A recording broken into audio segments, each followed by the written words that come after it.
ये कहानी है दो दोस्तों की और उनकी दोस्ती की शुरुआत हुई थी अभी कुछ दिन पहले हॉस्पिटल के कमरे से, जहां पर वो दोनों एडमिट थे।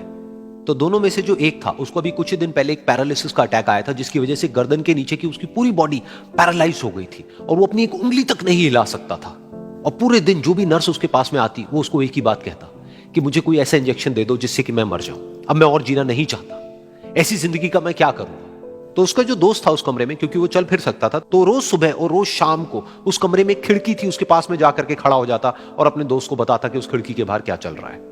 बिल्कुल नीला आसमान है, सफेद बादल है, हल्की हल्की हवा चल रही है और कुछ पंछी उड़ रहे हैं। एक बहुत ही सुंदर बीच है जहां पर कुछ बच्चे मिट्टी के घरौंदे बना रहे हैं। कुछ लोग हैं जो वहां पर बैठे हुए बस समुद्र की लहरों को देख रहे हैं। कुछ लोग जॉगिंग कर रहे हैं, कोई एक्सरसाइज कर रहा है, कोई पतंग उड़ा रहा है। वहां पर एक आइसक्रीम की स्टॉल है जहां पर कुछ लोग आकर के आइसक्रीम खा रहे हैं। और सनसेट के टाइम पे जो पानी है वो पूरा गोल्डन हो जाता है और चमकने लगता है।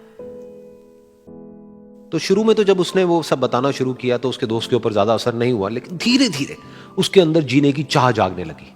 अब वो सुबह का इंतजार करने लगा कि जल्दी से सुबह हो और मेरा दोस्त मुझे बताए कि आज यहां पर क्या हो रहा है। कुछ दिन तक ऐसे ही चलता रहा। फिर एक दिन जब वो सुबह उठा तो उसने देखा कि सामने वाला बेड खाली है। फिर उसने नर्स को बुलाया और उससे पूछा कि क्या वो डिस्चार्ज हो गया है। तो नर्स ने कहा कि आपको तो उन्होंने बताया होगा, उनके पास कुछ ही दिन बाकी थे और कल रात को ही उनकी डेथ हो गई है। ये सुन करके उसके अंदर की उम्मीद पूरी तरह से टूट गई, क्योंकि सिर्फ उसका दोस्त ही था जिसने उसको बाहर की दुनिया से जोड़ा हुआ था, जिसकी वजह से वो जान पाता था कि बाहर क्या हो रहा है और ये दुनिया कितनी खूबसूरत है। तो कुछ दिन तक तो वो रोता रहा और उसने जीने की चाह छोड़ दी। लेकिन दूसरी ही तरफ से उसके अंदर कहीं ना कहीं एक नई चाह पैदा हुई कि काश मरने से पहले एक बार मैं खुद अपनी आंखों से देखूं इस खिड़की के बाहर कि दुनिया कैसी है। जैसे जैसे उसकी ये चाह बढ़ने लगी, उसको अपने अंदर एक अजीब सी एनर्जी महसूस होने लगी।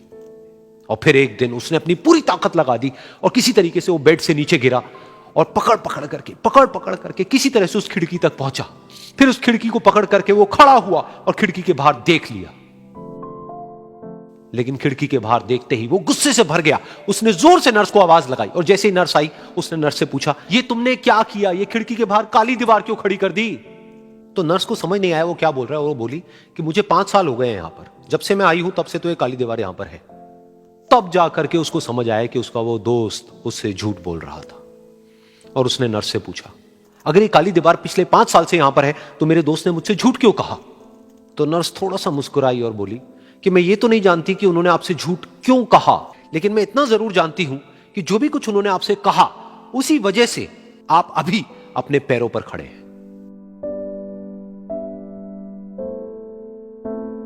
तो इस कहानी से हमको यह सीखने को मिलता है कि जो हमारे शब्द हैं, जो हमारे वर्ड्स हैं, जो हम अपने मुंह से बाहर निकालते हैं, उसमें इतनी पावर है जिसकी कोई हद नहीं है। वो किसी आदमी को गिरा भी सकते हैं और उसको उठा भी सकते हैं। तो अब आपके ऊपर है कि आप अपनी इस पावर को यूज करते हो या मिस यूज करते हो।